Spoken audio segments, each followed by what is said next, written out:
বিমানের আরেক নাম যেন আতঙ্ক হয়ে দাঁড়িয়েছে। রাশিয়ার পূর্বাঞ্চলে প্রায় অর্ধশত আরোহী নিয়ে একটি আঞ্চলিক যাত্রীবাহী বিমান নিখোঁজ হয়েছে বলে জানিয়েছেন স্থানীয় গভর্নর।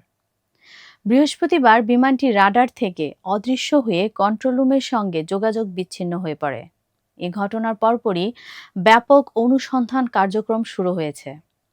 রাশিয়ার জরুরি পরিস্থিতি মন্ত্রণালয়ের স্থানীয় শাখা জানিয়েছে, বিমানটি ছিল একটি অ্যান্টোনভ An-24 মডেলের যাত্রীবাহী প্লেন, যা সাইবেরিয়া ভিত্তিক আঙ্গারা এয়ারলাইন পরিচালনা করছিল। বিমানটি চীন সীমান্তবর্তী আমুর অঞ্চলের টাইন্ডা শহরের দিকে অগ্রসর হওয়ার সময় এটি রাডার থেকে হারিয়ে যায়। আমুর অঞ্চলের গভর্নর ভ্যাসিলি অরলভ সামাজিক যোগাযোগ মাধ্যম টেলিগ্রামে এক বার্তায় জানান, প্রাথমিক তথ্য অনুযায়ী বিমানটিতে ৪৩ জন যাত্রী ছিলেন, যাদের মধ্যে ৫ জন শিশুও ছিল। এছাড়া বিমানটিতে ৬ জন ক্রু সদস্য ছিলেন বলে ধারণা করা হচ্ছে। তিনি লেখেন, বিমানটি খুঁজে পেতে জরুরি প্রয়োজনীয় সব রকমের বাহিনী ও সরঞ্জাম মোতায়েন করা হয়েছে।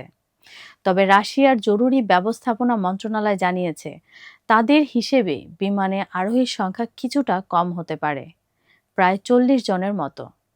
আপাতত বিমানটির কোনো ধ্বংসাবশেষ বা অবস্থান শনাক্ত করা যায়নি। খারাপ আবহাওয়া এবং দুর্গম ভূখণ্ড অনুসন্ধান কাজকে ব্যাহত করেছে। আমুর অঞ্চলের পার্বত্য ও বনভূমি অধ্যুষিত এলাকাটি যোগাযোগ ও উদ্ধার অভিযানের জন্য বরাবরই চ্যালেঞ্জিং বলে পরিচিত। An-24 মডেলের বিমানগুলো রাশিয়ায় আঞ্চলিক ফ্লাইটের জন্য দীর্ঘদিন ধরে ব্যবহৃত হয়ে আসছে। তবে বেশ পুরনো এই মডেলটির নিরাপত্তা নিয়ে প্রশ্ন ছিল। এর আগে অতীতেও রাশিয়ার প্রত্যন্ত অঞ্চলে An-24 বিমান দুর্ঘটনার খবর শোনা গেছে।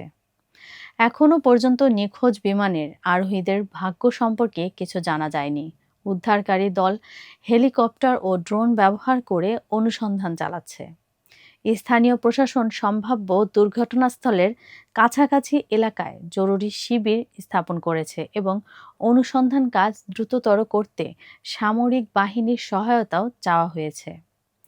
রাশিয়ার ফেডারেল এভিয়েশন কর্তৃপক্ষ এই বিষয়ে বিস্তারিত তদন্ত শুরু করেছে এবং বিমানের শেষ যোগাযোগ ও ফ্লাইট পথ বিশ্লেষণ করেছে।